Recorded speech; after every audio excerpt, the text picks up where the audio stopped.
नमस्कार मित्रांनो, आपण खोडव्याला आता लागवड आणलेली आहे, रासायनिक लागवड. खोडवं कोळवायचं आहे. आता हे सगळे मिक्स करून ह्याला टाकायचं आहे खोडव्याला. खोडवा असा आलेला आहे.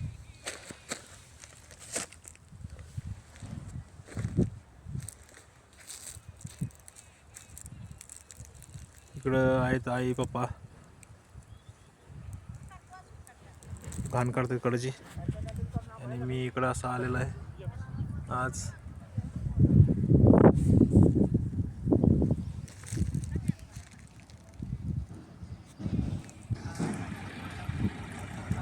ट्रॅक्टर आला आपल्या चुलत्याचा. पप्पा आमचे पोतं पडत चाललेलं आहे.